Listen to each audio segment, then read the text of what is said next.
wouldn't be Chatooine if we weren't just a little late, would it? I mean, honestly. And just to be late on the Mandalorian season 3 as well. We're doing a full review of season 3 of The Mandalorian, which came out last year, but since we weren't around for it at the time, let's do it now. So all that and more here on Chatooine.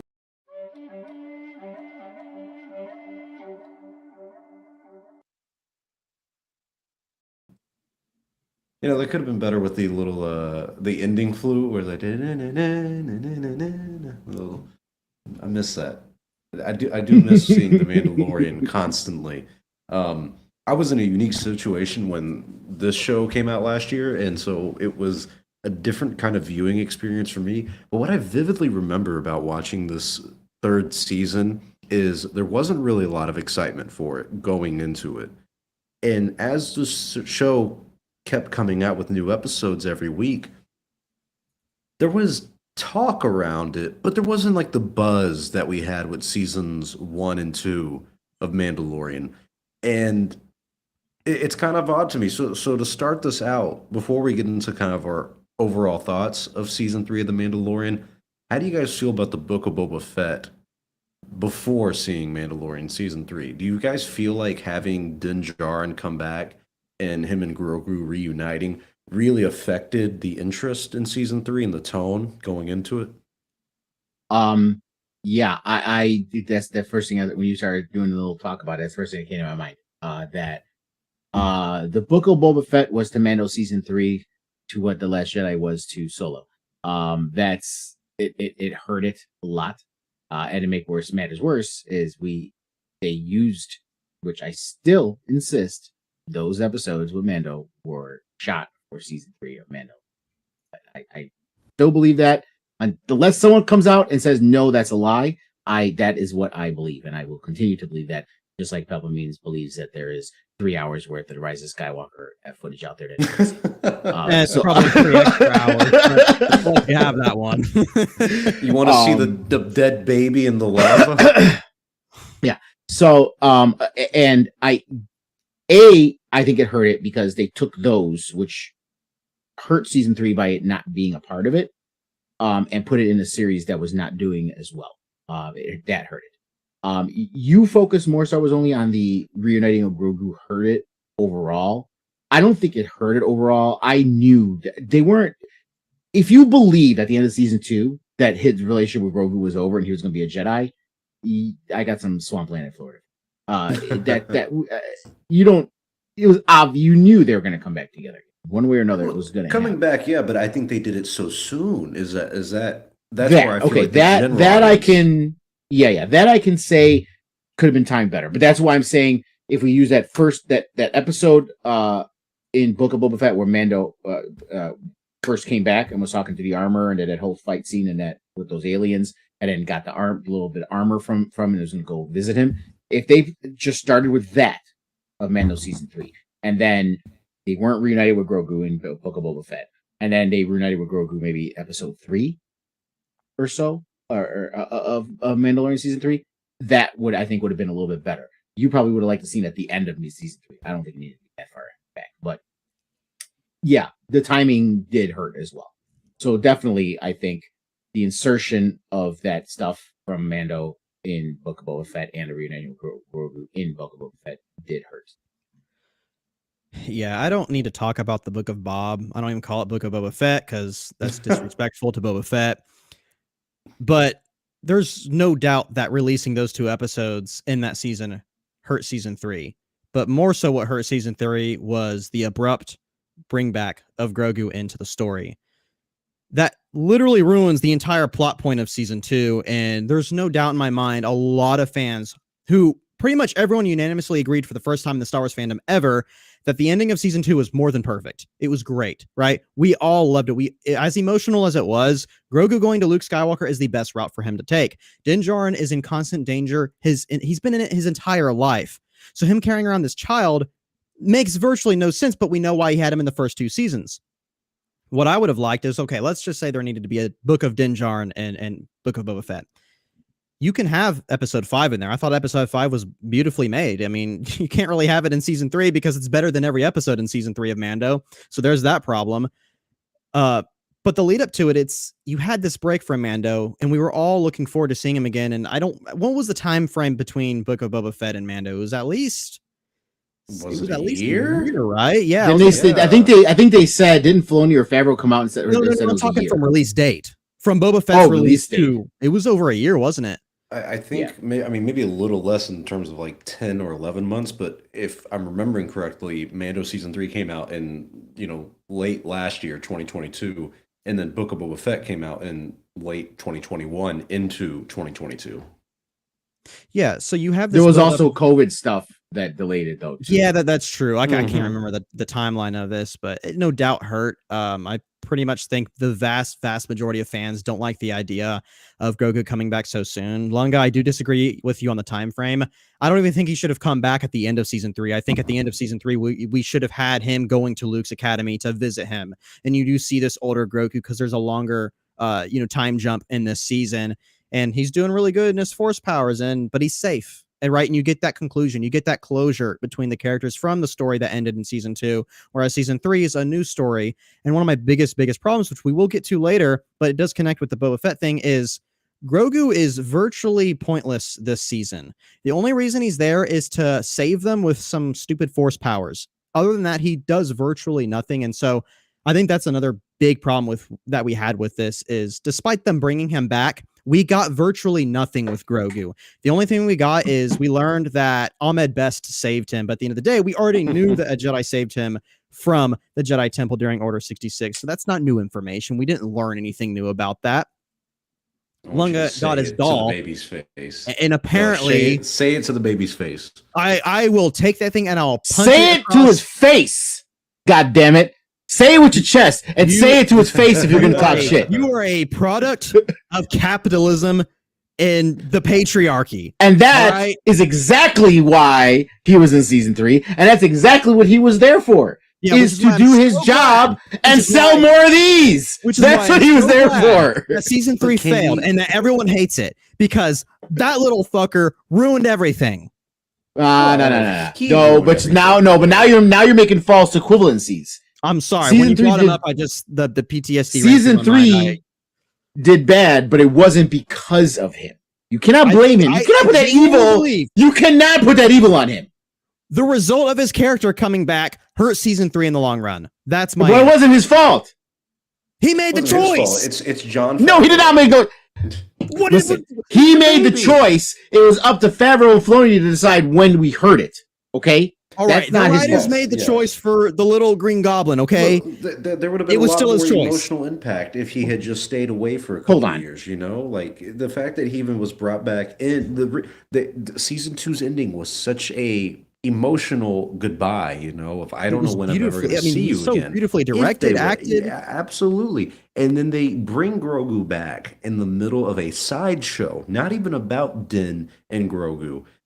Reunite them. It's anticlimactic, and it's so soon that there's no emotional weight to it. So and when we're talking about Mandalorian season 3, this is where Star Wars has an issue of, well, now I presume that you've seen Book of Boba Fett and all this other shit. But even if you haven't, you go into Mando season 3, Grogu and Din Djarin are just right back to old times.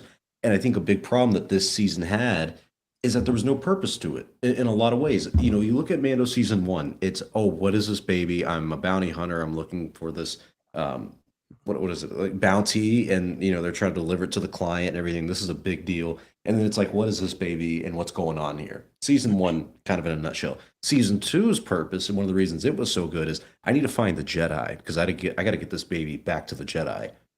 He needs a home. What was season 3 about? What was...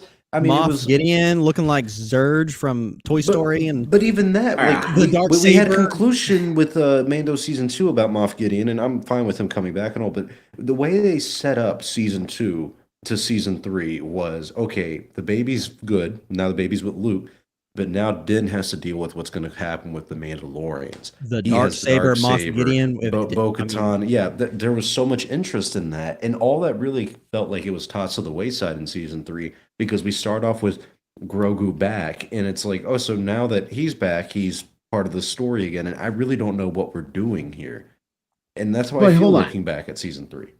Let's dissect this though, okay? Because now I can I can go along with the argument of that they should have waited till much later to reunite him, or even help him. You said wait until the next season, but you all do agree that, or you did all know that he was going to come back, right? I mean, you didn't really believe he was going to stay. There was no doubt in my mind. Eventually. Yeah. Okay. Okay. So I just wanted to set the baseline. So you guys did know that. So that's fine.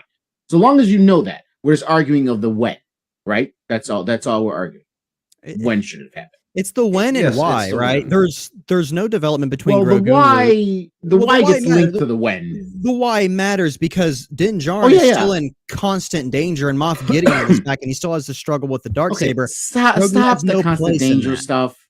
Stop the constant danger stuff, because we're talking about a universe. Stop. We're talking about a universe that has 12-year-olds fighting the Clone Wars. Stop. These children are fighting, and that's wrong. And they were wrong for putting Ahsoka in war. Right, but this has been Star Wars forever. This has been Star Wars forever. It's not going to change. The point of why it was so satisfying for the ending, Lunga, is because we, as the audience who love, yes, I do like Grogu. Sure, 9-year-old, go ahead and do this pod race. The reason why it was The reason why it was so satisfying is because we now know, okay, we can breathe. Grogu is at peace with Luke now. We don't need to worry about these bounties on him, and we don't need to worry about getting sniped in the head, right? He's at peace now, and that's a feeling of relief that the audience got with the end of season 2, despite all the emotion. What told you he was at peace with Luke? He's with Luke Skywalker. So he's taking to this planet that no one really knows where it's at. Being at peace. I don't think any of that was about Grogu being at peace. Thank you. Exactly. I'm talking about the audience. There was nothing. Belief is a bullshit. They did not narratively know where Luke was. It was his first student. Narratively, he's not going to.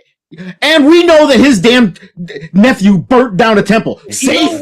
Stop. And slaughtered. Okay. So do you want him to? We were also scared because we're like, we thought all the students died. Does Grogu die? That's not safe. That made it more interesting. That made it more interesting, though. Let me backtrack then. What's going to happen? Let's say we do get Luke Skywalker's Academy into the Book of Boba Fett for no reason, but we do see that he is safe. So we should be able to look back on season 2 and say, okay, that's nice. We know for 100% fact that he is safe. Oh, now Luke Skywalker, which another point I want to bring up is that episode made Luke into a complete asshole.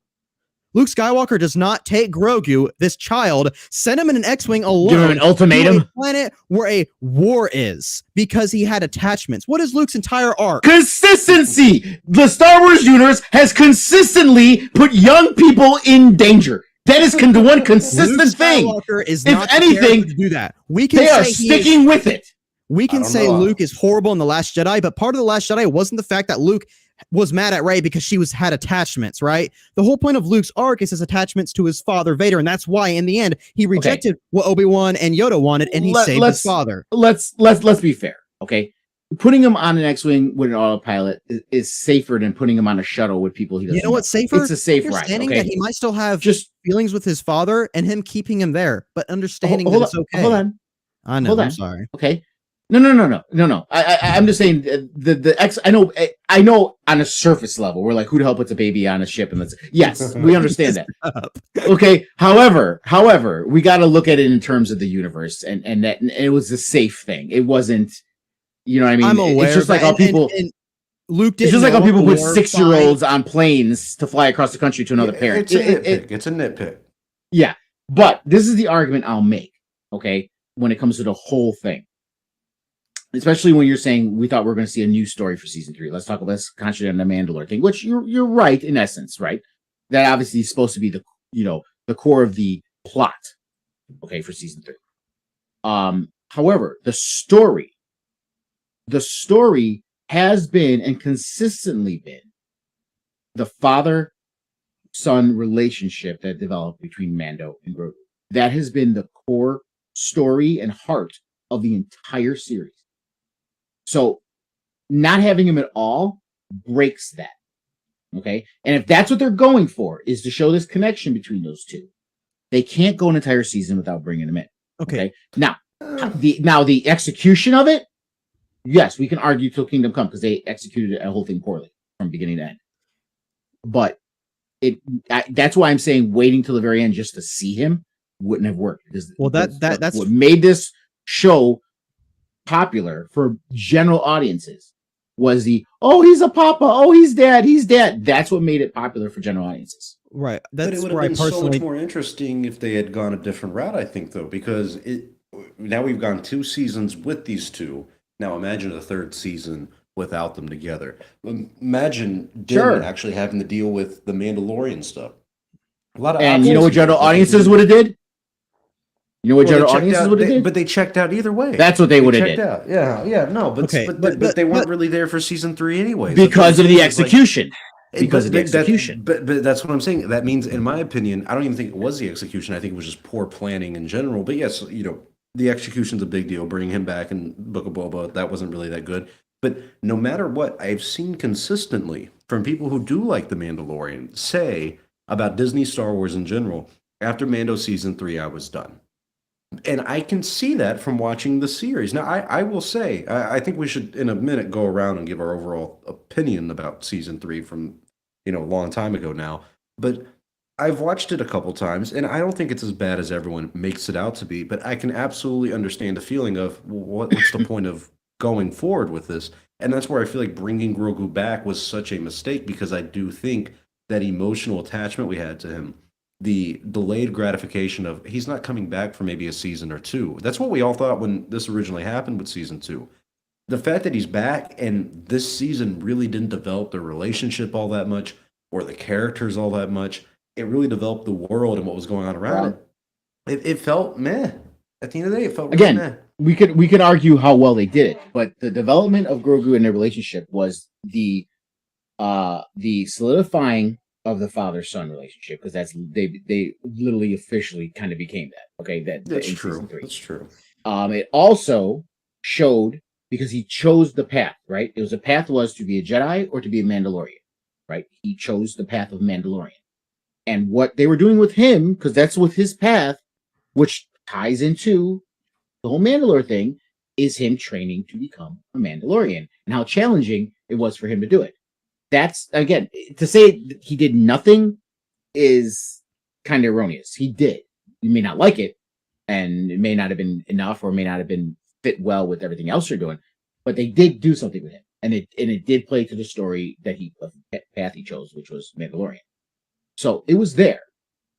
Again, this is how I felt, because you're like, for me, it was always the way it was almost seemed to be like, I'd have to look at the episode numbers again, but almost like each episode preceding each, it's 2 steps forward, 1 step back, 2 steps forward, 1 step back, 2 steps forward. In terms of my enjoyment, that's how it was. It was like, just when I get going, it's going back to the next episode. The first episode in Navarro. Again, I'm not trying to go back to the volume, but I just remember seeing Navarro and how bad it looked with the volume. And I was like, man, this just doesn't feel the same. I want to go back a little bit before we move on to just our overall thoughts on Mando, because I do have a really big point that I actually disagree with both of you on, which is, Lunga, you brought up how the premise and foundation of the show is the father-son relationship. I 100% agree on that. That doesn't need to go away just because Grogu is gone. A huge important factor of being a father is letting go, right? And so what they could have done in season 3 is have some emotional scenes, have him open up to Bo-Katan how, yeah, I kind of miss my kid right now. And that weight and that bringing up would slowly rise up till the end of season 3 when they do reunite. And he does see that he is safe with Luke. So that doesn't mean that father-son foundation is now gone just because Grogu is away. It actually makes it even better because it shows development between both the characters and then they come together at the end. That's where I disagree with it on. I think you can still have that. Did you just say part of it is letting go? Letting go of what's essentially still an infant that he's only known for a year? Yeah, why do you think he wanted to let him go? There was multiple reasons. It's not like he was a college age and spreading his wings. Okay, he was. Yeah, true, okay. He was, but that's the idea, though, right? It was the same thing with pointed at Anakin his head. and Shmi. Right. But why have him spend that much time with Luke if he wasn't going to become a Jedi? Well, that's the problem I have. It goes back to the timing thing and everything. Like they should have spent more time with Luke. But what me and Palpatine's were saying, at least in terms of pushing back with, the show should have them together and everything. Look at the Book of Boba Fett episode that had Din Djarin in it. That was a really good episode. And Grogu wasn't really in it with Din. They were separate. And that was really good. And I think exploring that a little bit more, like Palpatine's is saying, showing Din Djarin miss Grogu, it makes the reunion a little bit more special. It makes it have a little bit more meaning and weight to it. It goes in such a quick beat of there's nothing to miss.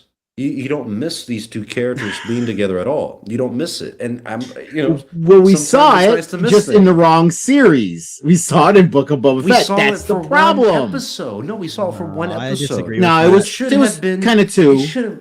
Yeah, but It was still, kinda should have been two. some time. It should have been like like really make us Right. because But if it was episode 1 and 2 of season 3, okay, and maybe let's say some of episode 3, let's say even if they did add another episode and episode 4 is when he sees Grogu. Three of the initial 3 episodes of a season is enough time to feel that. You don't need an entire season to feel that. You don't.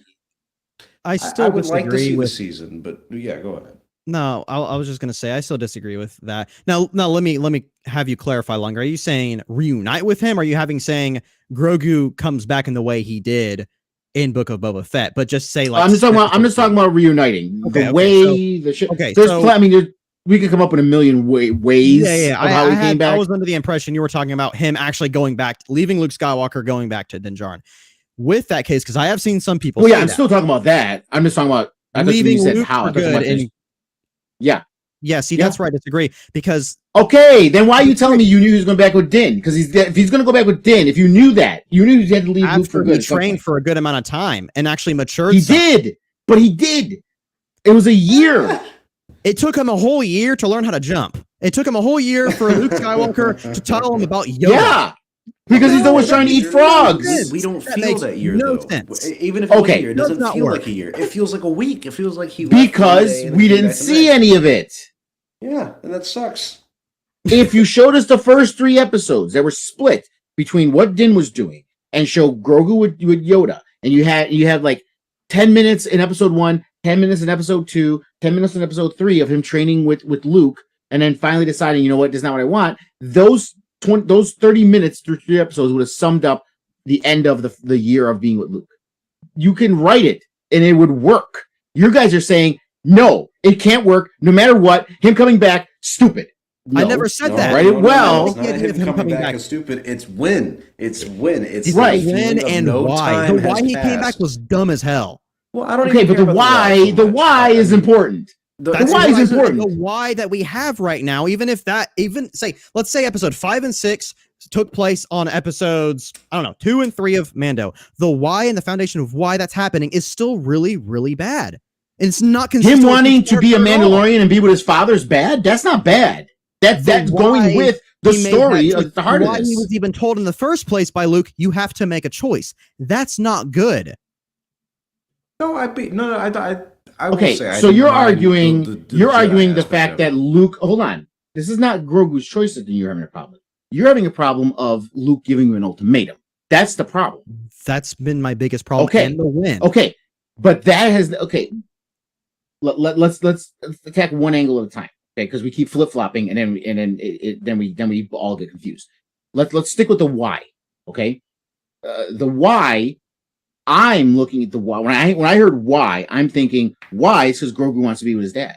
Okay, you're saying the why is Grogu only did that because Luke made him choose, forced him to choose. No, I said in the end, Luke did make him choose. If he was Din Djarin, I'm sorry, Right. Luke didn't even attempt. But you to said work that's the with- why. You said that's the why. The right, why the is why because the Luke gave him an choice even ultimatum. exists in the first place is because of Luke Ah. Skywalker. And that's where I say you're incorrect. Because Grogu wanted to be back with Dad. That's what they were. Now, again, they did it poorly because they didn't give us enough time with him. Right. He was missing his dad. He didn't. This Jedi thing is not what he wanted. He realized what he wanted was to be back with Dad and be a Mandalorian. That's what he wanted. That is the why. Luke giving the ultimatum is the how. Right. Another problem with that is then what's the point of season 2's entire build up to this grand finale with this? If all they were planning on doing, which we know it wasn't a plan, we know someone stepped in and made this change. You but really don't know the I answer to digress. that? If you'd say money- You really don't know the answer to that? Say money. If you Go bring ahead. up merchandise, It was to have Luke Skywalker in the season finale to get the crying no, reactions you no, got from the entire no. Star Wars fandom. That's why. I don't care about the reactions from the fandom. I don't care. That wasn't the whole freaking show, though. The story was built up. Go ahead. The whole season was like that. Yeah, the whole season was built up of Didn't have to be get Luke. him to the Jedi. No, you're right. It didn't have to be Luke. We didn't have to be Luke, but my reason was my issues with it would remain the same. If it was Plo Koon who showed up, it still doesn't make sense in that season 2. Was Grogu leaving. Grogu leaving was the big crux of that entire season. And that meant a lot at the moment. People were crying. Tell me one time in an entire season, Grogu said, "I want to become a Jedi and I want to find my Jedi." Tell me one time he said that. Doesn't matter. That does. Yes, it does, because you said it earlier. That was Din's hope. That's what Din wanted. Doesn't mean that's what Grogu wanted. What they're showing us is what Din thought was best for him wasn't, and Grogu, with his own agency, made the choice that he felt was right for him. How can you not understand this? That's what I don't understand. It's a completely different, and this is all kind of tied up in the nitty gritty of some of these choices, because I feel like with stuff like this, it really didn't impact season 3 overall, and that is where the issue was, in my opinion, of the way they built up season 2, the way they ended season 2. It made it feel like, oh, this is a big deal. They're going to be away from each other for a while. This is a sad moment, and who knows what's going to happen next. And then you go into season 3, it's like, hey, back to the old gang. What do you guys want to do this week? It's stuff like that I felt like was really poor writing and planning on the part of John and Dave. And I agree with you. Starting season 3 with them back together, because all we got is a couple little stuff in Book of Boba Fett. Yeah, that was wrong. That's why I argue, if you had that at the beginning of season 3 and Grogu doesn't reunite with them back until like the 3rd or 4th episode, that's enough to show. It would have helped. It would have helped for sure. But let's move on from the Din and Grogu talk, because that can fill the whole show with us. With Mando season 3 overall, though, looking back, it's been a full year. Kind of give your overall take of the entire season. How you felt going in, how you felt after, how it's been some time now. How do you feel today about the season? Because if to start us off, I will say I wasn't the biggest fan when I watched this. In the past year, I've probably watched it maybe 3 times in like a couple sittings of like watching it episode by episode. And like Lunga was saying earlier, it has its moment where it kind of pulls you in and takes you out. Like the first episode wasn't very good, but the second episode where they go to like the mines of Mandalore, that stuff is interesting. I think the problem that this entire series has, mainly the season 3, is lack of a goal, is lack of really knowing where we're going. And what I felt with season 2 building up was like, okay, they're going to be away from each other for some time, Din and Grogu, and then we have to figure out who's going to lead Mandalore. And there's going to be this conflict between Bo-Katan and the Armorer, and it's going to be kind of like Game of Thrones-esque politics of, well, who should rule and who shouldn't, and how do we get the Mandalorians back? And all that stuff is just kind of not there in the season. There's a lot of episodes that you feel like are just dragging on, and plot points that really aren't that interesting. And it was cool to see, I guess, a lot of like the Mandalorians in this season, but honestly, a lot of them looked corny. Like it's not the volume either. It's just like the way the Mandalorians came off in seasons 1, because they really weren't in season 2 that much. But season 1, the way the little cult came off was really cool. And then you see them in this season, and it just looks meh. Like the didn't like Paz Vizsla's kid. Yeah, he's an example. I didn't like his helmet. The kid was fine, I guess, but everything surrounding that stuff, them hiding out in the cave, it was stuff like that where it's like you had such an interesting concept and it completely dropped off. But I will say, as a season, it still kept me engaged, and I don't think it is as bad as everyone makes it out to be. The last 2 to 3 episodes were pretty good. Grogu's little flashback, pretty solid. I think like episodes like the one where they focus on Coruscant and the Doctor and everything, that really did bring down the series. And I feel like the season, my bad. I feel like this season had the lowest lows out of any of the Mandalorian seasons. And that's what brings it down so much, is that you have these episodes where you're like, no, this is actually genuinely bad. It's not just bad for Mandalorian, it's just a bad episode of television. And I think that's why this season 3 has such a bad reception but I don't think it's as bad as everyone else is making it out to be. Lunga, Did- what do you think? Those, yeah, like they had those episodes definitely, right? Like the Spider Cave episode in season those two, right? Two, Spider yeah. Cave, yeah. You know, they had episodes like that, which is fine. A season can survive having 2, maybe 3 of episodes like that sprinkled throughout, right? You like look at them and go, but the story re-engages you right when you get back to the next episode. Mhm. And I really think that the story was being told well on the Mandalorian aspect. Okay. Then we had a little side stuff showing Grogu trying to train, which is fine. I think they should have split. This might have helped a little bit with your guys' this thing with them. They should have split them up a little bit more, to where Grogu just stayed on the planet training and did left for a longer period of time doing stuff, not instead of being Papa Bear over him the whole time. And they could have had split stuff like that more often, which would have been better. But what it really, I think, hurt the storyline was we were building up to what's going on with Gideon, right? We were building up to what's going on with Gideon. What is Gideon doing? It can't be as simple as right? It can't be that dumb. And it was. And that made even the intriguing parts of the storyline leading up to it fall flat, because now suddenly those seem to not really fucking matter. So it wasn't that those storyline wasn't strong enough, so which is why I think you Star was only saying it wasn't that bad, because they were.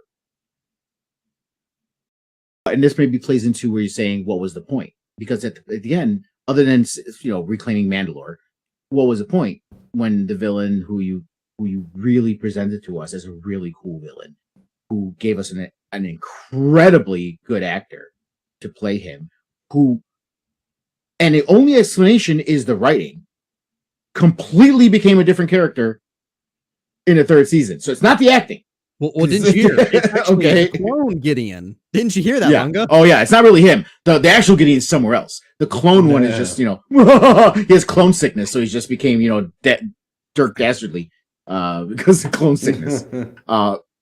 Yeah, but so I think if we had a better resolution to Gideon, a better story for Gideon, a perhaps of a hook to linking again. I'm just throwing stuff out, not saying this is the way it should have been, but linking Gideon to Thrawn, linking Gideon to Snoke, linking Gideon to something other.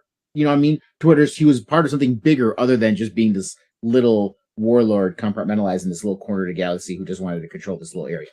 That made it not as important. You see what I'm saying? So I think that hurt the other story. And if that was resolved better, I think everything else wouldn't have seemed as bad. But did you like it? Did you like season 3? Did you not like it? Up until the end. Oh, when Gideon showed up, I'm like, what is happening here? What is happening? Because I was holding on to every episode that I was enjoying. I'm like, can't wait to get the end. Can't wait to get the end. Can't wait to get the end. And then the end happened, and I'm like, why did I watch all this? So, yeah. Yeah, it's a mess. Palpatine's, go ahead. How do you feel about season 3? Looking back, What is happening? That question has lingered in my mind for a long time now when it comes to recent Star Wars projects. I will say one thing. I did like that meeting episode with Moff Gideon, General Hux's stupid dad, and they even bring up Thrawn, if I recall correctly. Yeah. That set up a pretty good foundation for we might be getting That they did nothing with. Not a single thing. Whoa, Okay. wait, hang on. They talked about bringing him, they talked about Thrawn. They talked about giving him Praetorian guards and TIE bombers, and that all happened. And it kind of established on where the Yeah, but we saw what it was. He didn't give a shit about what they were doing. He just wanted his little power-hungry goals. That was the point. And I know we have always talked about, the whole Snoke theories. And there's a lot of debate and controversy regarding should Gideon have a role with Snoke and that whole creation. And after this, there's no doubt in my mind, yeah, it should have gone that way because holy shit, what happened with Gideon? But Lunga, you already said enough about that. For me, one of the things that kind of was irritating is we've had this pretty long buildup again from the ending of season 2. We've had this long buildup of the Darksaber. Actually, no, from season 1 ending, we've had this buildup of the Darksaber. And then the way Bo-Katan got it, yes, quote unquote, objectively made sense, but it was still stupid. I don't care what anyone says. and then only for that to just be crushed by Moff Gideon and thrown on the floor. It kind of felt like a whole, what's the point again of this story buildup that's in this conflict that was supposed to be there between Din and Bo. I understand the idea that Din doesn't want the Darksaber. It kind of mirrors Baby Yoda not wanting to be with Luke. I understand that. The season did a really, really bad job of connecting us, the audience, to these characters and making us care for them. One of the big scenes, and one that we kind of brought up earlier, is the one with Paz Vizsla's son. And if I recall correctly, it's been a while since I've seen it. That was basically an entire episode, was it not? That whole adventure to collect his son back. Oh yeah, no, the pterodactyl came in and stole the kid. Flying dinosaur. Yeah. My biggest problem with that, I mean, again, we've seen this in Mando before, but this one felt like it's the worst case, an example of this fillerness that we've been seeing for a while. For one, who the hell is this kid? All right. At first, I thought it was a Din Djarin flashback. Did anyone else think that when he first got him? Talking about the mind of Mandalore and all that shit. And two, why am I supposed to care about him? Right. That's one of the simplest questions when creating a danger or conflict in a story is, why should the audience care about this? There's no answer. Then towards the end of the conflict, we get the answer. Oh, well, it's Paz Vizsla's son. And he says out of nowhere, he's my son. Okay, so you're telling me he's been your son this whole time and you're going to build up this conflict? Hold on, Lunga. Hold on. I know you want to say something. Hold on. And we don't it's agreeing with you. It's not arguing. We don't get a single line of dialogue between Paz Vizsla and his son when this entire episode hinged on their relationship. Who wrote that? I want to end this before you go. Who plays Paz Vizsla?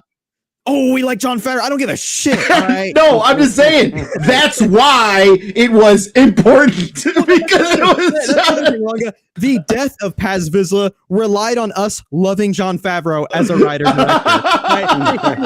All these Mandalorians are getting just shot to death, getting stabbed, getting thrown off cliffs, but for some reason they chose Paz Vizsla to have this heroic death, which I will say for the, I guess, filming part of it was pretty cool. It was cool to see Praetorian guards. I thought the costumes looked a little cheap, but I mean, he was kind of built for that. You kind of saw that throughout all the seasons. No. I knew that. He was around. Again, we don't care about this character other than Jon Favreau. Another case in point on that. Hold on. Not true. I would have cared about that ending even if he didn't have the whole sun angle, which was supposed to end. Paz has been it kind of relies on that. Another case that we see of this is the Grogu flashback scene. The reason why I'm like, with that is because once again, it relies, I don't even say relies, but it kind of uses, okay, it's Ahmed Best as a way to make that scene, quote unquote, good. Where in the end, we kind of already knew that happened. It was just shown to us. It looked great. The scene looked amazing and it was a nice moment. But again, I find this season to really, really use these things that it's going to rely on some outside source to try and get the audience to care. And we kind of get some of that with two specific characters that I believe we're going to be talking about later, but I don't want to bring that up just yet. So season three, I was going to end. Season 3 of Mando wasn't as disappointing as the Book of Bob, but I do think the Book of Boba Fett set the premise for season 3 being a disappointment in multiple ways. But I will agree with you both. There was a lot of interesting story ideas that sort of popped up every now and then in the season that I would have liked to see expanded and focused on more. It had total potential, but was let down by a multitude of factors. So for me, I really, really did not like this season. That's so sad to hear. I know the shill hates to see. I'm the easiest Star Wars fan to please. All right. So yeah, and I will say that Ahmed Best scene. Yeah, right. Be the writer in me, I was gonna say this is how I would have wrote it. If they did what I said, which you would have had the first 3 episodes of him still with Luke, right, and coming to the realization that this is not what he wants to do. If you would have had that as part of it, and that could have played a role, even a bigger role, into why he's like, this is not what I want to do. That I really want to be a man. So it's just the placement of when these things happen, right, and how they happen, and those. I can agree with that. Now we got things cleared up a little more. I can agree with that because I do agree with that arc, and I had a feeling that's where it was going, but the when. So, all right, only. Well, when we look back though, season 3, one of the big complaints we have is Bo-Katan. Not in a bad way, really, but a lot of people say that this season was clear indication of the Mandalorian not being about Din Djarin, it being about Bo-Katan. What do you guys think about her arc throughout this entire season? Do you, I will preface it with saying the show is called The Mandalorian, not called Din Djarin. So they're all Mandalorians. Now I know the means it's him, but anyone can be the Mandalorian for the episode or for the season. It does not have to be him. And we knew that this was when we started seeing talk about Mandalore stuff, that this was growing into a, because everyone wanted. I mean, I know we like the whole lone gunman thing, which is how his story starts, right? But let's be fair. People wanted to see Mandalorians. People wanted to see Mandalore. We wanted this culture to come back. Well, we got hints of not going to be two. We got some scenes where they all kind of come together and then they leave. And that's good. And if I know me when I was doing my watch parties and other people talking about it, everyone was excited about Mandalorians, not just Din Djarin. They were excited about Mandalorian because they've never really got any spotlight in canon live action, or they got a little bit in animated with Clone Wars and stuff like that, but they didn't get any real big spotlight other than that, which is prequel era, right?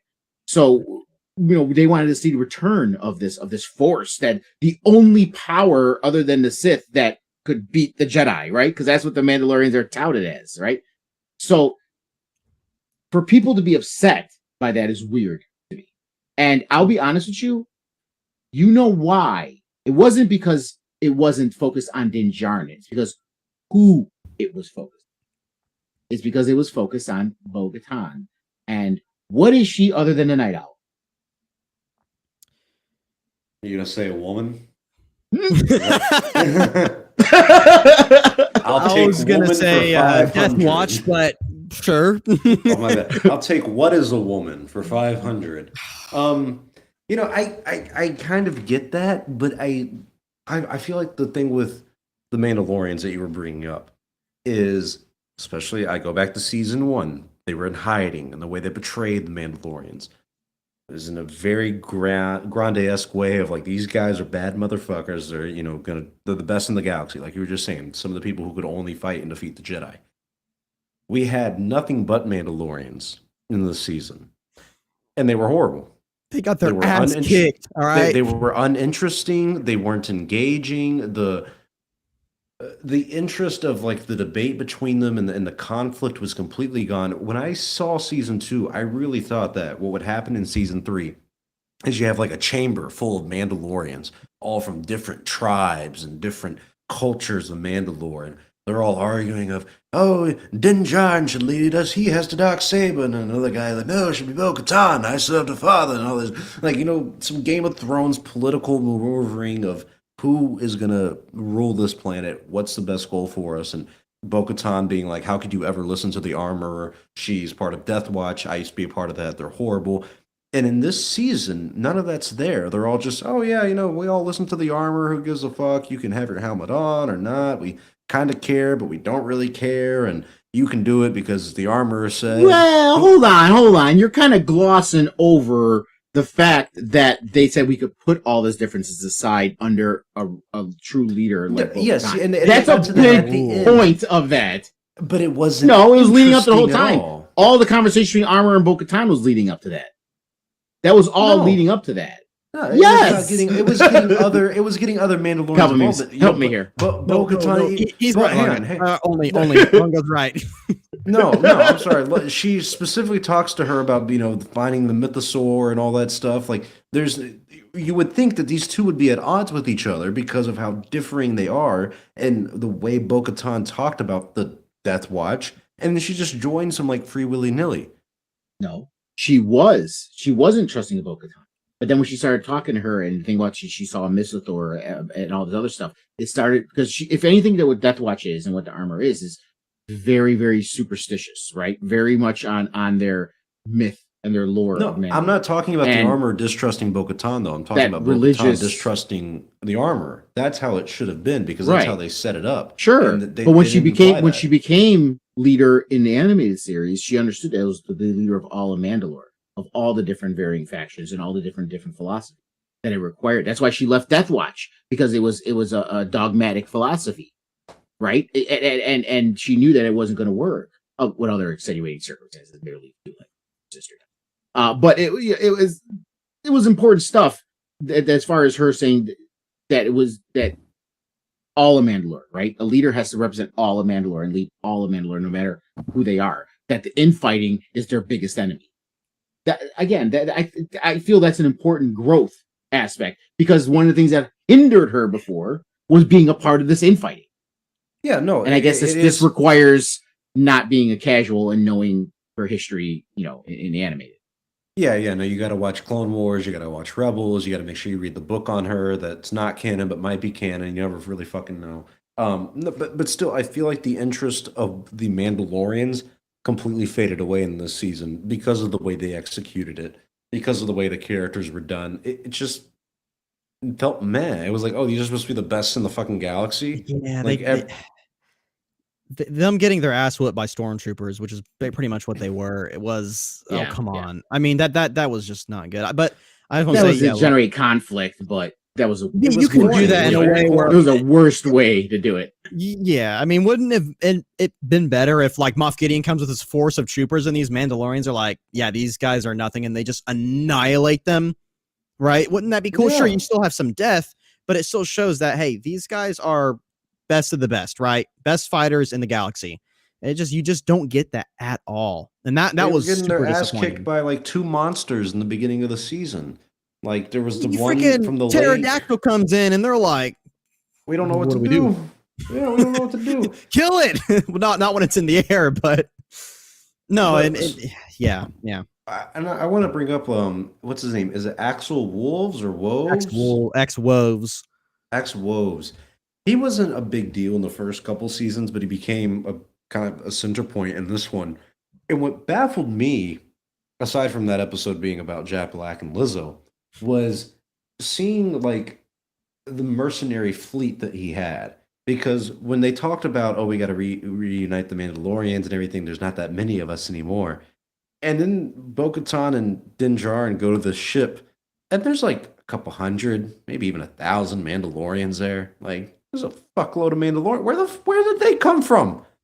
Who are these people? Why were they never mentioned? Or like the Death Watch people were like in hiding.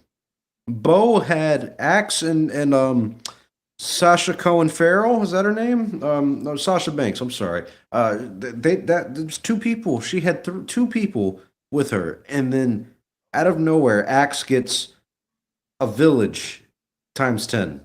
And it makes no fucking sense. I just really don't understand what they were trying to do with the Mandalorians this season, and it made sense from Bo-Katan's perspective.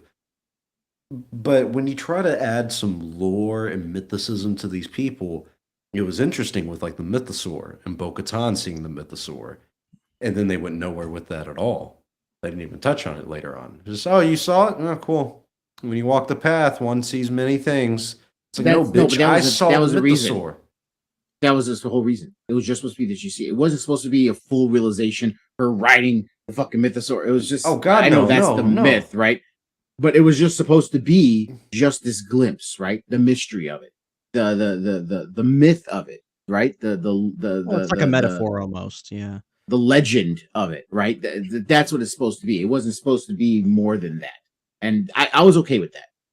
That was fine. Yeah, I thought it was going to be like Book of Boba Fett again with him with the fucking Rancor. Is she going to be the leader of the Mandalorians now? Because even at the end, they're not on Mandalore. You know where they're at? Fucking Navarro. Where are we going with not this? A place. It's a people, just like well, then what's the point of reclaiming Mandalore then? We're a people, not a place. But let's go reclaim our homeland. Like, fucking pick a lane and stick in it. Because you had to go back to realize what's important. To member is what you're saying. Oh gosh, here we go. Can I just say before we move on, I really liked Bo-Katan in this season. She's a baddie. She's the best part of the season. That's it. That's all I have to say. You know, I may have gone too far in a few places. Listen, you can't blame me, all right? Come on now.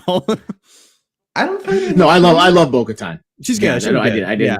I And she had the most love Katie interesting Sackhoff. character I've always loved depth her. with it. Yeah. Yeah, I loved. I mean, I even before her doing the voice work for Clone Wars. I loved her in Battlestar Galactica, and that was Battlestar Galactica was the first inklings of people saying, "What? It's gender bending? You turned Starbuck into a woman?" And Come I full circle. was at first I was like, "Why is Starbuck a woman? This is weird." Then I watched her, I'm like, "Oh, she's doing great. I love her." And so I've always loved Katie Sackhoff. I think she did a tremendous job as Bo-Katan. And I had no problem with her character. If you watch just her scenes, her arc, there's nothing wrong with it. It's well written. Some would just say she stole the limelight from Din, and that's where some people's complaints for the season have come Because in. Din is the most Well, they put the good writers on her dialogue. I don't know. And they gave the rest off to the interns. But Speaking of Din, though, do you guys think Pedro Pascal was like on set? No, he was not at all. What was not he one doing? Was bit. he doing The Last of Us? He was not on there on a single set piece, right? And that's the whole reason why he had his freaking helmet on at the end when he was with Grogu. You know why? Because remember all the arguments about how he wanted more FaceTime. Yeah, it's what they did? They're like, listen, we'll give you more money for less FaceTime. And he looked at the money and went, "Oh, I got The Last of Us too? Sure, okay, fine, whatever." Anyway, I did that. He's the guy that's in the suit all the time. He's actually a cool guy. I can't remember his name though. That's not the guy with the cowboy hat. The actual Mandalorian, the actual Din Djarin, right? Everyone talks about how. Don't be throwing that around though. There's like 3 of them. All right, there's 3 of these motherfuckers. He's the main guy. Well, there was the one, yeah, the main stunt guy that I can't remember his name. Anyways, yeah. Isn't he bald? I think. You know what's funny? Yeah, he was the one posting all that doom and gloom stuff where he was like, you guys remember those posts he was making like a week before the season finale, where it's basically hinting at Din Djarin's gonna die? Do you guys remember that? A little bit, yeah. Yeah. Would have been better, honestly. No, playing. Let's talk about the worst part. Consequences. The consequence was watching it. The worst part of the series, Lizzo and Jack Black. Now, when I say Jack Black, this episode was horrible. This episode was really bad. This is a really, really, really, really bad piece of Star Wars media. There's no other way to put it. First of all, they just brought them in for, I don't know. You can't call it member berries because they've never been in Star Wars before. Well, no, I mean, I can because it's just, hey, you remember Jack Black? Yeah, I fucking remember Jack Black. But it did look like they lived in fucking Candyland. It just looked so out of place, man. Like, it really didn't fit. It was Candyland. It felt like it looked like a fucking LSD trip. People get mad at me when I say up on the table.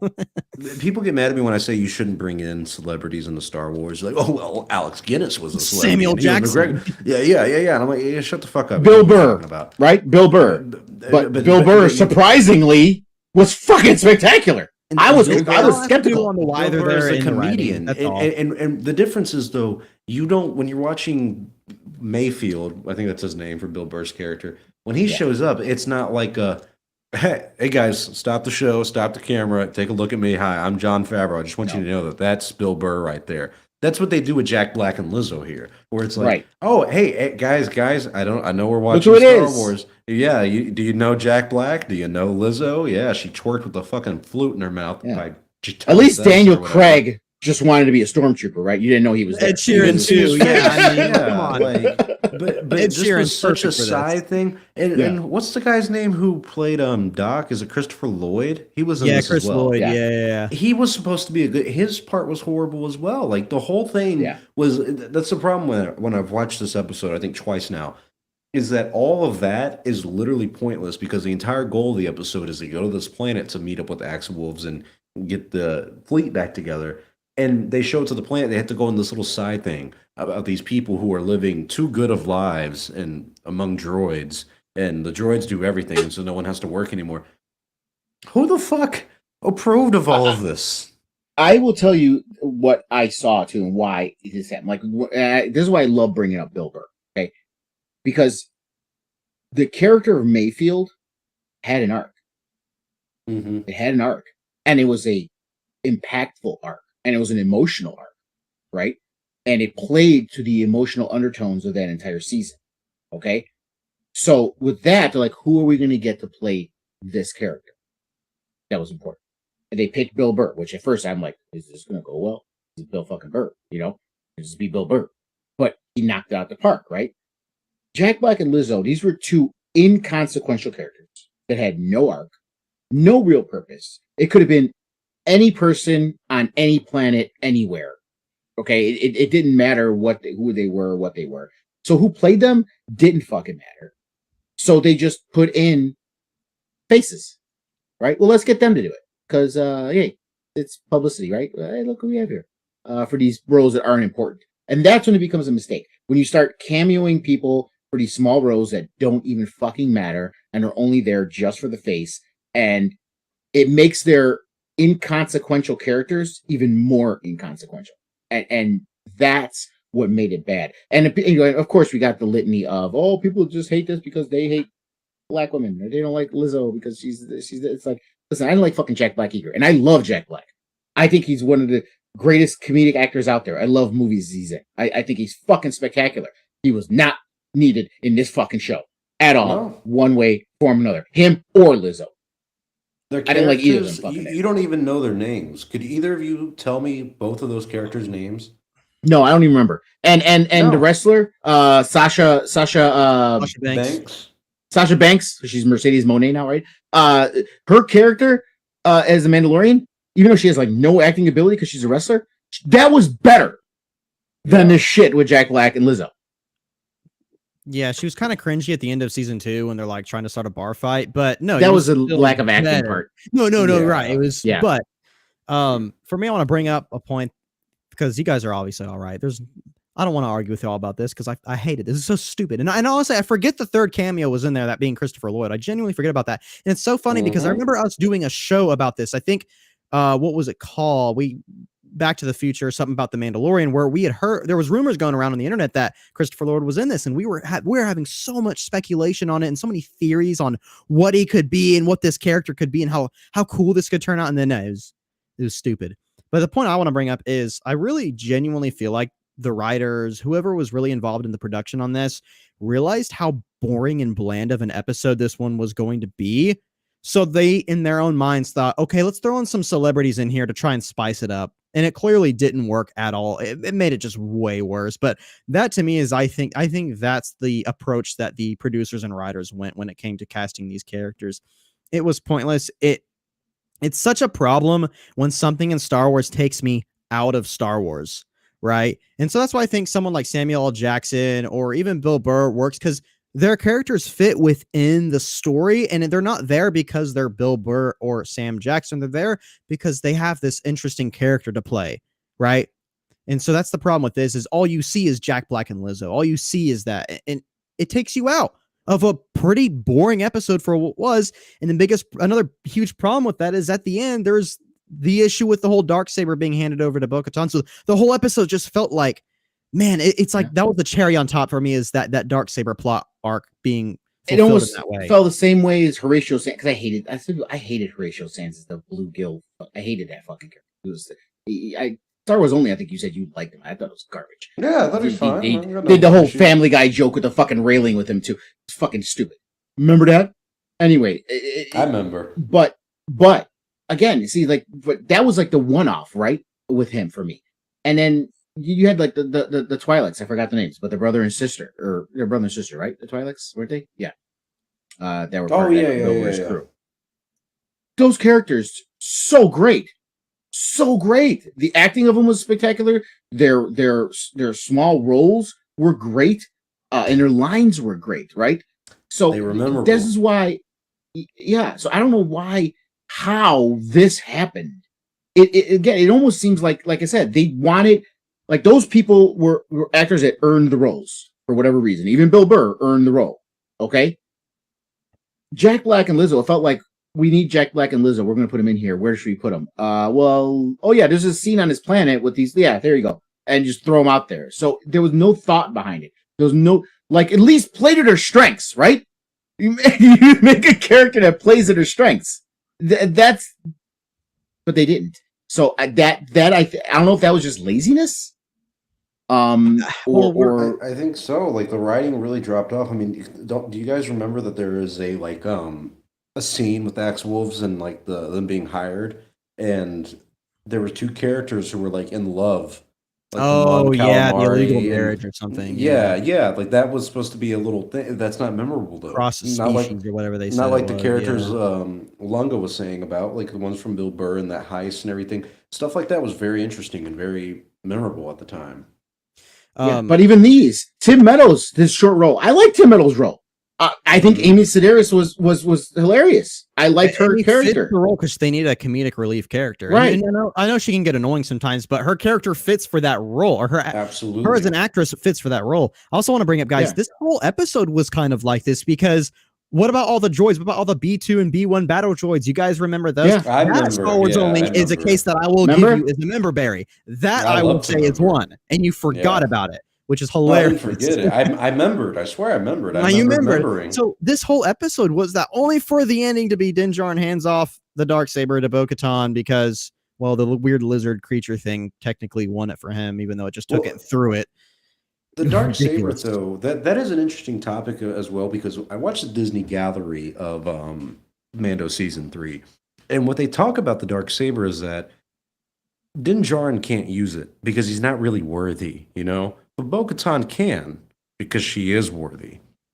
And I found that like so kind of, I guess, out of left field, because one of the things that made Din Djarin seem interesting as a potential ruler of Mandalore, and that be a conflict between him and Bo-Katan going into Season 3, is that the reluctant leader, you know, Jon Snow, I don't want to be, you know, a leader and anything. I don't want to. And what happened to Jon Snow?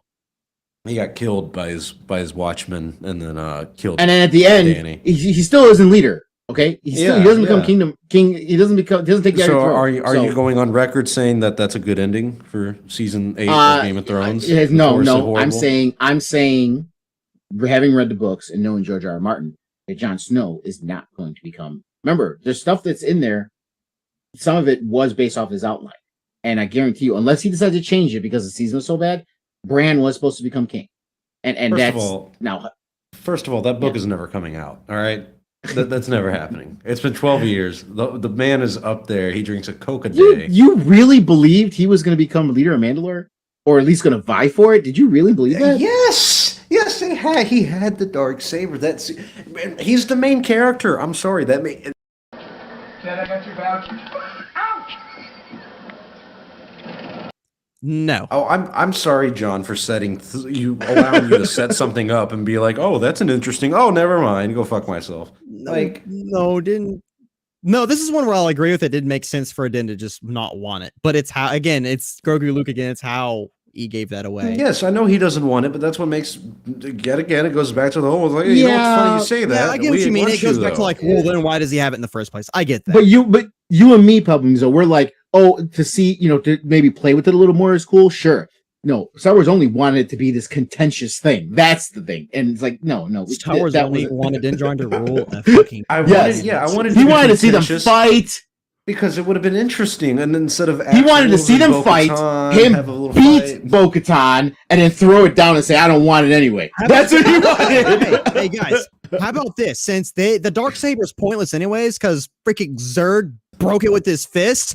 How about Din just keeps it and the Mandalorians gather and they're like, you know what? We're not going to let this Darksaber define us and define our leader.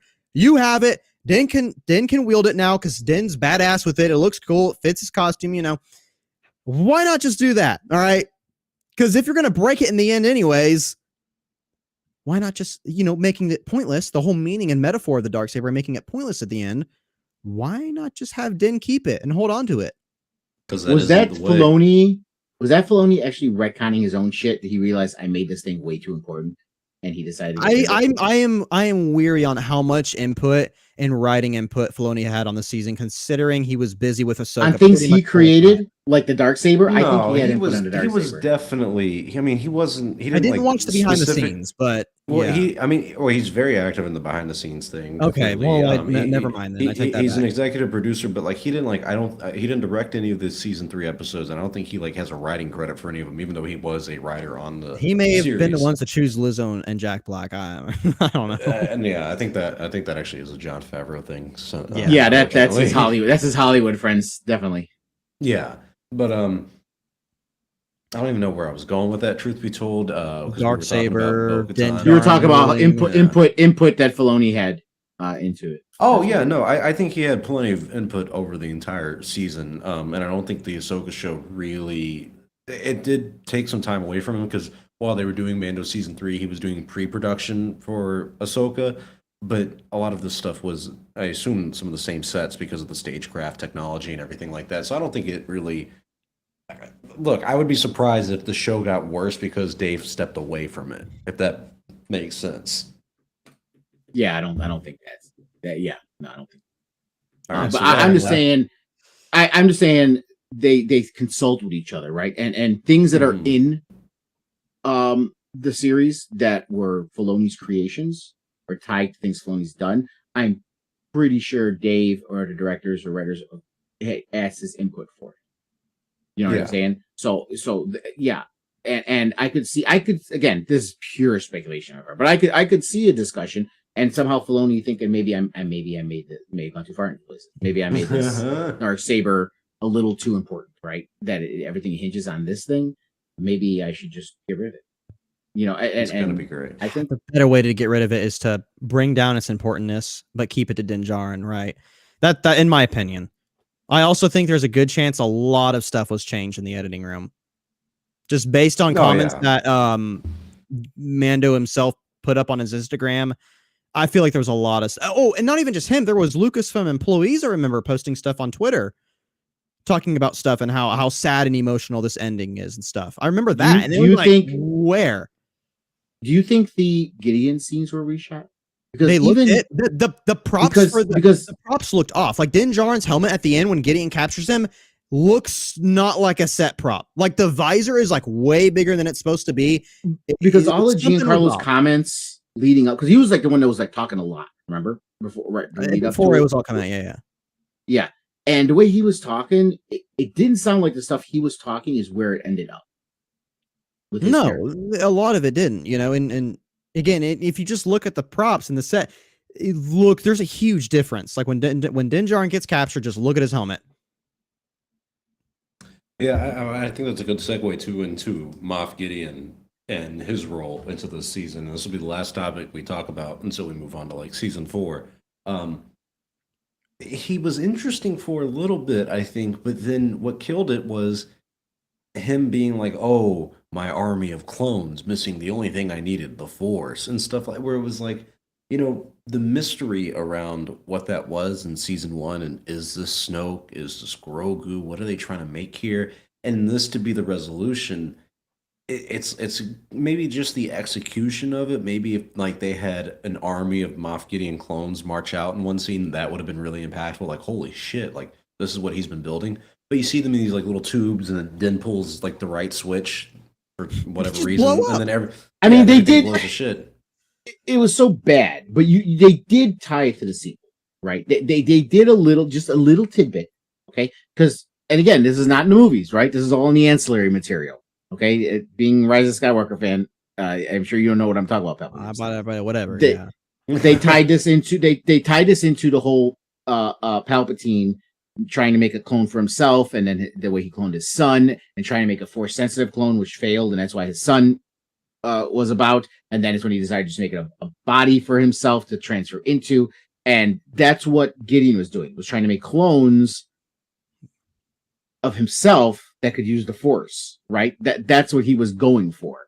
And I guess they're trying to point to somehow Palpatine found out about this, and this is the experiment that led to what he did, or but Moff Gideon knew what Palpatine was doing and he borrowed it, or what? I mean, I think that's what it's tying into, but it's so bad.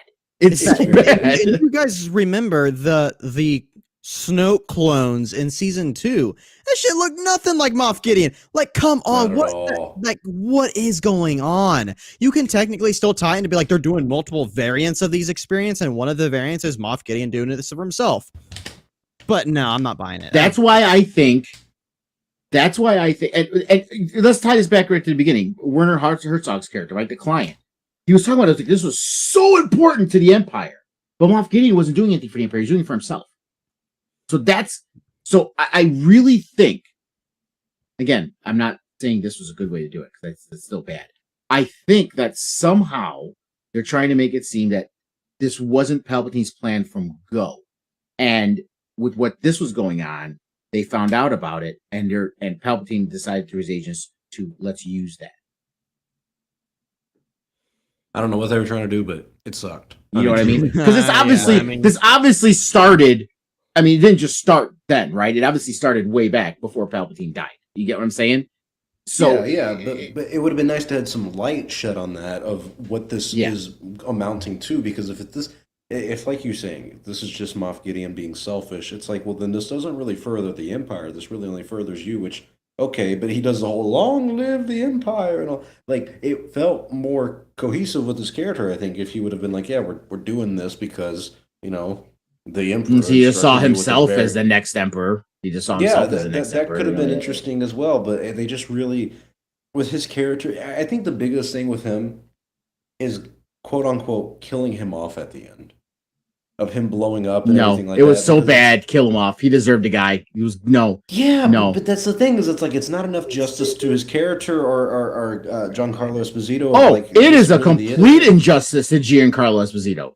It is an infamia. Okay, that was horrible because that man is Oscar and Emmy worthy of everything he does. Okay, Yeah, this was Gustavo horrible. Fring, freaking the guy from The Boys.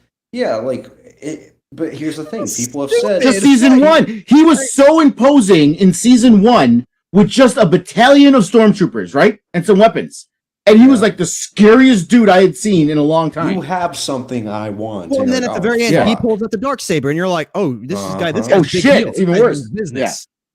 Right? Yeah, and even in season 2, he wasn't like prominent until kind of closer to the end, and kind of touch and go. They really built up this character, and then for most of the season, he's not there until the horrible Coruscant episode with the Doctor, and then the little spy lady's like, "Oh yeah, and he's like, "All right, cool, I'm gonna go do this council meeting thing." You didn't like the It's- glowing popsicles? And how about the whole dragging out they did of he was they thought he was dead, but they actually took him with some fake Mandalorians. Yeah, on yeah, the ship. and that yet again didn't have a lot of like cool resolution or anything to it. It's just like, and that's another thing of like, Yeah, I go back Rangers to of the New Republic. Another Yeah, insertion for yeah. Rangers of the New Republic. It goes back to like my annoyance with incompetency in this New Republic stuff. Where like, oh, Moff Gideon's scheduled for trial. Okay, yeah. So what happened? Oh, I don't know. They Looks like got his transport never showed up. Huh? Curious. It's like, are you fucking dumb? Like, what the fuck Look, is this? look, there's Beskar Yeah. scoring in here. It was Mandalorians.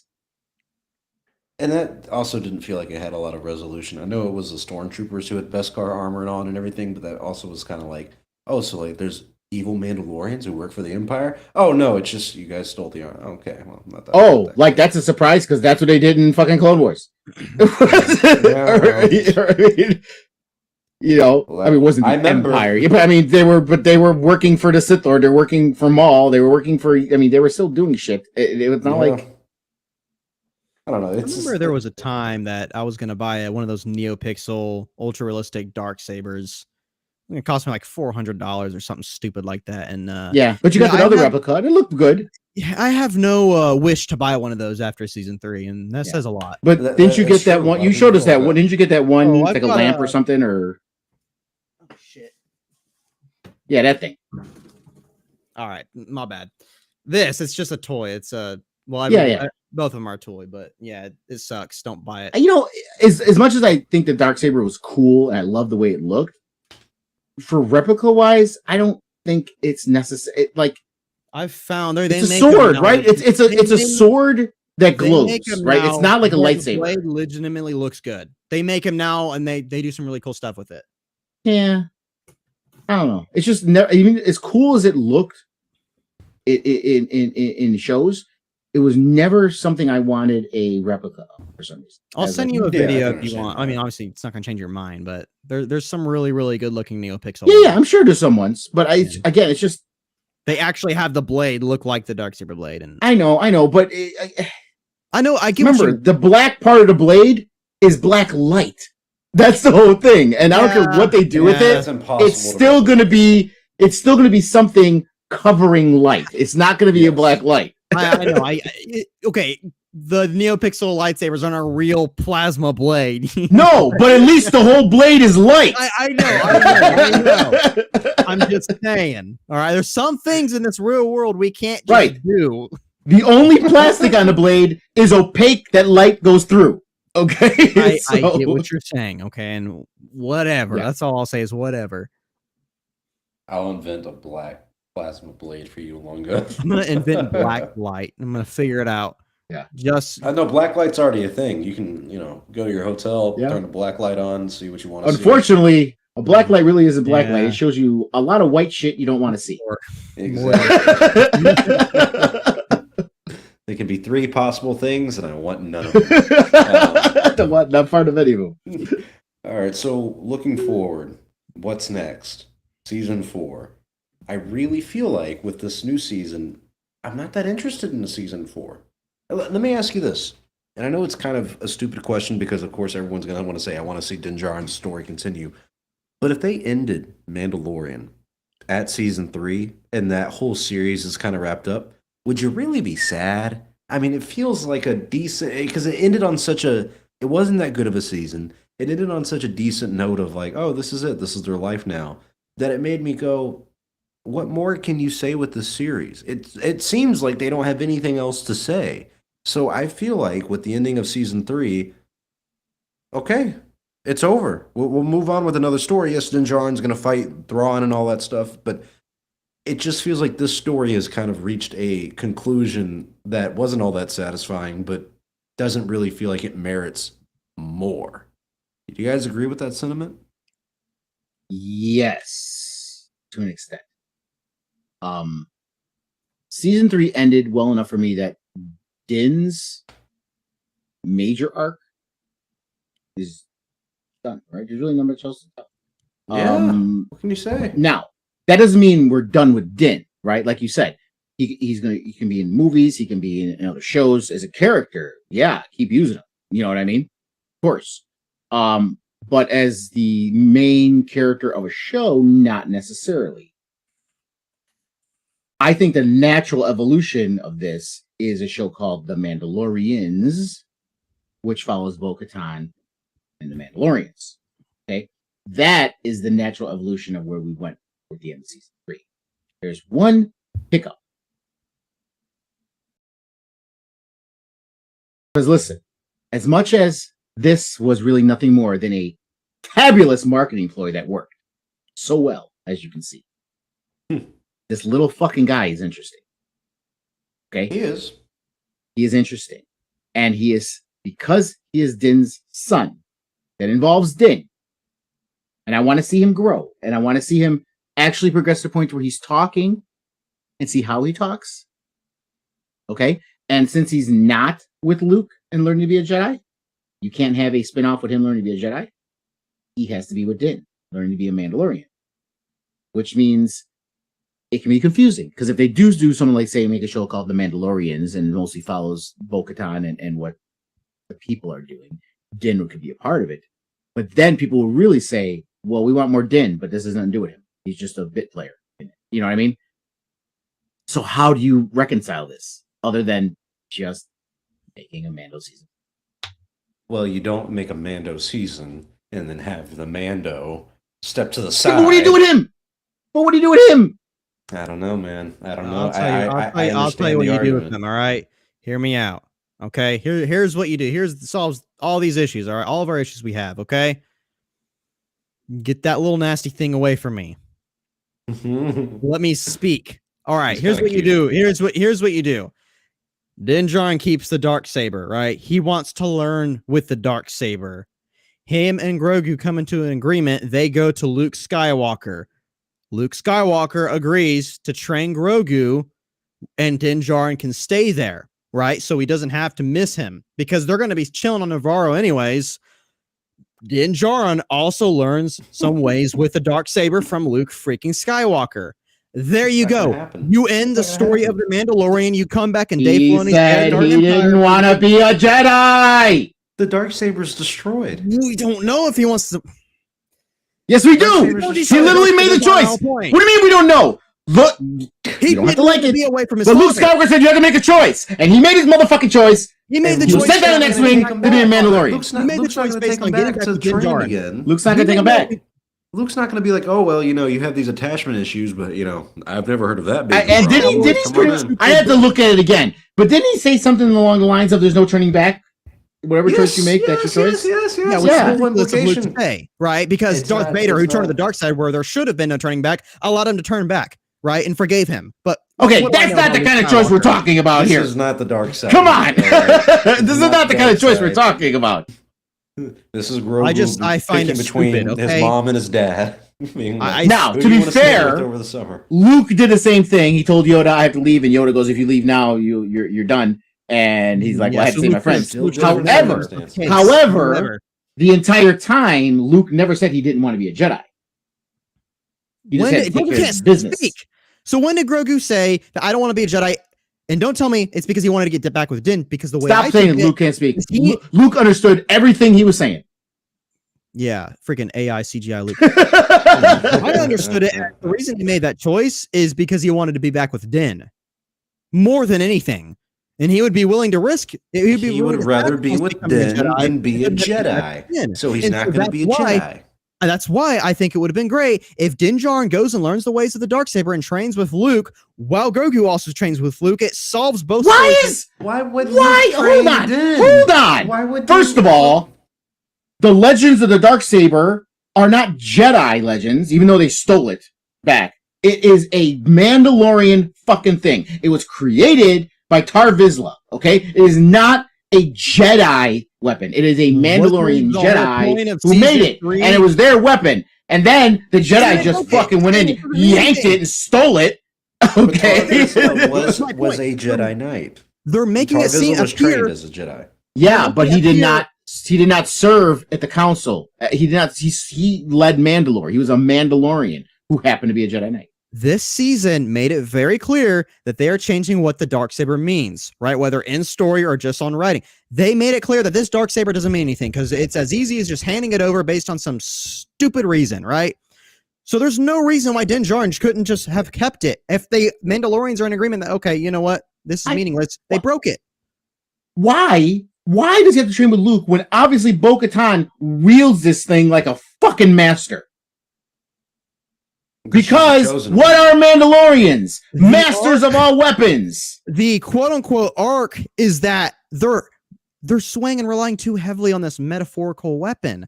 I thought that's the reason they broke it, is to show that, you know what, they're moving forward past this. They don't need this to define them. As far as the weapon, meaning who is the leader. Right. As it just They a realize pure the weapon, reason- just as a pure weapon, Bo-Katan knows how to use it very fucking well. Sure. But the whole point Does of he that need to train with Luke? Luke's, I'm building a fucking Jedi temple. You want me to train a Mandalorian how to swing a sword? Get the fuck out of here. why did he bring Yoda on? To not train They're all him? Jedi. Mando's not a Jedi. There's no point in Let's training. have- I'm going to stop this whole rebuilding, of which means nothing, of the Jedi Order to True. train a Mandalorian how to swing a sword. Come Train on. Grogu and keep Din Djarin along, right? Grogu doesn't want to be trained. Oh, picked. No evidence or picked. proof that Grogu did not. No want to evidence be or a proof! Jedi. Grogu, hold on. There's no proof. he chose some chainmail over a lightsaber. Why did he do that? He chose that because he wanted to be back with Din Djarin, not to be a Mandalorian. There is no evidence that shows the reason he chose it is over the fact that he wanted to be a No, Mandalorian. it is He because he willingly looks up to his father and he wants to be like his father. He wants to be with his father. No, he wants to You be can't like his be with your father. father and be with a Jedi. You can't be a Jedi and be with your family. That's not how it works. You have to, all Why attachment not? is forbidden. What do you mean? Why not? Have you not seen the prequels? Attachment. Have you not The seen Star Wars? We're wrong. Prequel showed No, the they Jedi weren't were wrong. They were not wrong. They were absolutely right. Anakin got attached. She got killed, and he lost his fucking mind. Psychotic man. And I gotta say something. Even in the High Republic, which you haven't read yet, me and only have, they're showing people being more loosey-goosey relationship, which I think is really cool, right? But if you agree with me, only it's going to end in tragedy. It has already. A lot of people have died. Okay, it's a catch-22 with it. Attachment Okay, is forbidden, and there's no way Luke would say, "Okay, I asked you if you want to be a Jedi or do you want to be reunited with your father, and you picked your father. But now, for some fucking reason, you and your daddy are back, and you both want me to train you? Get the fuck out of here." The problem with the dogma wasn't that attachments were bad. The problem was because attachments were bad, the only way a lot of Jedi knew how to deal with that was to stop feeling. Okay, Right, they went too far with it. Right. So it wasn't that the attachments rule was a bad rule. It's how they started using. No, I understand why right? it works. That they started caring about just everything was always the greater good, which was Ahsoka's whole point, right? That everything was always about the greater good instead of caring about what's happening to these people right in front of us right now. You know, we should help them. We're supposed to be compassionate, but that is not our way. We're not supposed to interfere because attachments are. We should help them. Okay, well, you want to help them because you're in love with them. What does it matter? Does that mean they should die? You know, it's so maybe that's the problem. But yeah, but in the same way, the rule of attachments isn't necessarily bad. It's how it was implemented. No, I never said it was. I said in the prequels, the Jedi were wrong for the way it was enforced, and that arguably that was a large part as to why Anakin fell, because he had no trust in the Jedi, right, and he had to continuously disobey the Jedi. But anyways, I'm sorry. There was a lot of extenuating circumstances there. There's a lot, but that was a part of it. Is he did not trust the Jedi, and that allowed Palpatine to manipulate him. None of the Jedi ever told him don't save your mother. Okay, none of them told him that. They just told him don't go around fucking Padme. That's all they said. Okay. One day I'm gonna come back and I'm gonna be a Jedi and I'm gonna free the slaves. Right. He never frees. It's exactly. He never went back. Anakin Skywalker blames Obi-Wan and the Jedi for holding him back. I know Space Hitler is your hero, okay? But he let his mother fucking die. He never went back. He never went back and did anything about it until it was too fucking late. And then he started crying about it. And he killed his wife. The Jedi stopped me from saving them. No, motherfucker. You could have hopped in a goddamn ship and went there and said hi anytime. Sent a hologram. Hey, Mom, how you doing? Anything. I know there's things about the Force they're not telling me back. Well, have you asked? Have you asked them about the Force? The things you want to know? Doesn't take the Force to use a fucking holocube. Just send a fucking message. It doesn't take a story editor to make a great script, George, but you sure as fucking do. Anyways, all right, before we go on a prequel hate, that's not deserved. At the end of the day, I don't hate the prequels. I'm not talking about idolize him. I just don't idolize Space Hitler. All right. At the end of the day, whether my wish that I came up on the spot like 5 minutes ago was stupid or not, we all agree that this ending kind of left this story futureless for the character of Din Djarin and Grogu. Yeah. There's nothing. Okay, so I wanted to throw out something that maybe could have added to like lengthen the story a little bit longer to make something cohesive. Okay, Hayden, finish the story. Spit it out, Junior. Tell us. I don't know. They just train. I haven't figured out the rest of it. They train a little bit. No. I did figure it out. Okay, hold on. They train, and then Djarin comes back with Grogu, and Dave Filoni's heir to the Empire movie, and they do their thing. There you go. That's my story. That's my pitch.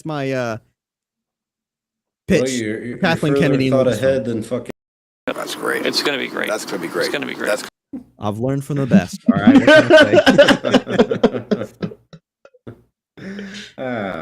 And you know the Gungas, they are getting a war and peace. That sounds like it's going to be great, George. Yeah, it's great. It's going to be great. It's going to be God damn it. Great. So okay, yeah, that was a good topic on season three. Let's close it out. Let's kind of give our rating for season three. Quick little pros, cons, what you like, didn't like. Actually, fuck that. We just spent the whole show doing that. Just give us your rating. I'm gonna start off, and I'm gonna say, I think it was might be a little generous here. I think it was kind of a safe score. I think it was a safe 7 out of 10. Really, failed in a lot of ways, but I think seasons 1 and 2 are 9 and 10 out of 10s, and you can use it for either or. They were so good that naturally this season looks really poor, and the season is really poor in a lot of ways. But there's also some moments where it is fun, it is engaging, it does feel like Star Wars again. So I give it a 7 out of 10 because I feel like it is passable. It's better than Kenobi. It's better than Book of Boba Fett, and it's kind of on par with Ahsoka so far, in my opinion. Like honestly, looking back at both of them, I feel like the ability to enjoy each season and find just enjoyment with both of them is equivalent. So I get it a 7 out of 10. Lunga, how about you?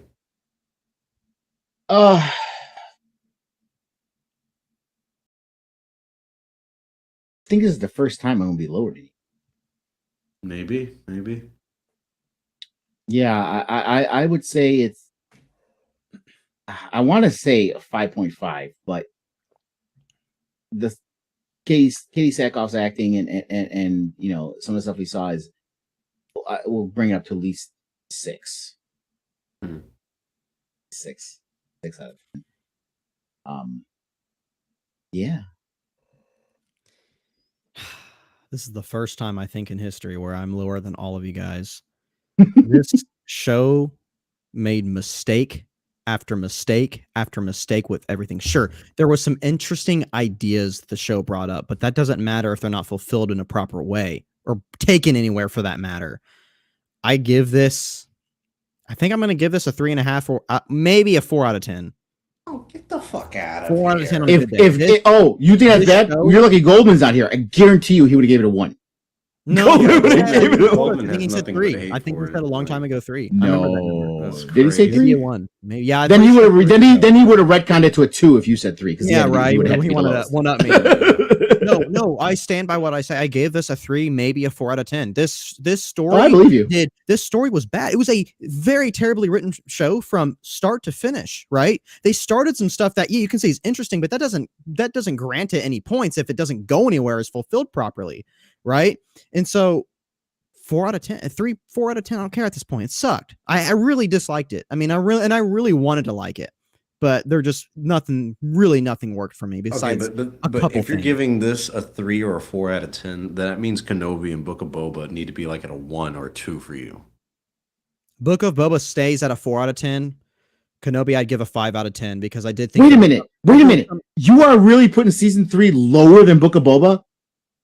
No, okay. Book of Boba's 3. I said Mando's 3 is 3 or 4. I don't know. 3, and you said Book was 4. I said 3 or 4. Okay, 3.5. I don't care. They're both suck, all right? Clarify. This is important. They're equivalent to you. This is important.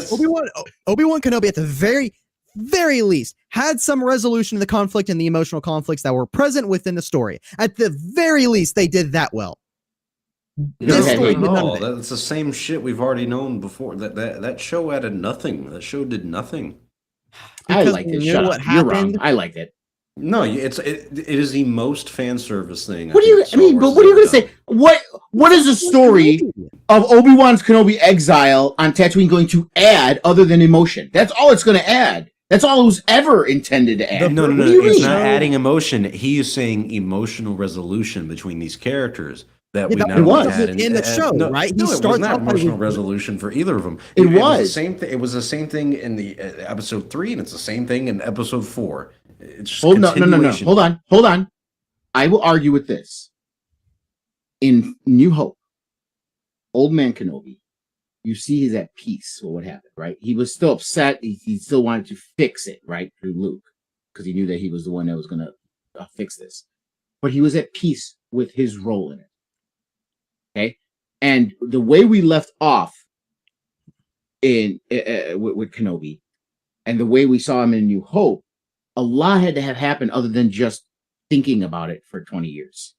Okay, and this added some depth to that. of how did he come to this being at peace with what happened and his role in it. So it did add it. Now, you can not like how it added. You can say this is garbage. Sure, whatever. But not to say it added some emotional depth to Kenobi's growth as a character. It did. It also added a character named Reva, who is, Sure has nothing to do with Kenobi's growth as a character. It has nothing to do with Kenobi? That's great, because she's in a fucking show called Kenobi. And Kenobi's growth, as I like how you just use one word out of my sentence. It's all that mattered. It's all that mattered. She was a pointless character. It was a pointless fucking show. I gave Obi-Wan Kenobi a 5 out of 10, all right? Whereas I'm giving Book of Bob and Mando 3 a 3.5 or 4 out of 10, all right? It gets an extra point for the emotional resolution that happened within the show, okay? I didn't give Obi-Wan an 8 or 9 out of 10, all right? I understand the show is bad. You enjoy your little girl in her little coat running through a hangar, the most obvious fucking fashion. That wants me to give it a 5 out of 10. Can I put this into perspective? The woods again? You want to see her run? You want to see the chase scene? No, it sucks. Let's get a little perspective here. Let's see if you guys can see it from this angle, okay? Like here's what I gotta say. So like Book of Boba Fett. The reason why it's so bad is because the story didn't matter, right? It didn't matter in the Star Wars universe. It didn't matter on Tatooine. It didn't matter to any characters except Boba, right? It didn't matter to anyone. Maybe Ming-Na Wen's character. Maybe her, but it didn't matter to anyone, right? So it really did nothing at all. So that's why it's so low. Okay, Kenobi, you could take out all of Reva's parts. Someone did that whole fan edit where they moved everything around and made him. You could take out all of Reva's parts. It does not change Kenobi's arc at all. It does not change anything of the story. So I could watch that and still enjoy Kenobi's arc. And even if I completely ignore Reva scenes or fast forward through them, it doesn't hurt my enjoyment of Kenobi, of his arc. So I can enjoy it on that level. Okay? Mando season 3, reason why it's hard for me to enjoy it is because the main protagonist is a big fucking deal in the story. And if the main protagonist is fucking ruined and they do nothing with him, and that's why I'm saying I was in, even though there was bad episodes, I was in until the end, and I'm like, fuck, this was pointless. That's why it pissed me off so much. So that's why I have Kenobi higher than season 3 of Mando, and that's why Book of Boba Fett is not even low. There's a hole that is being dug, and it keeps getting deeper every time we talk about it. Okay, it is in the negatives.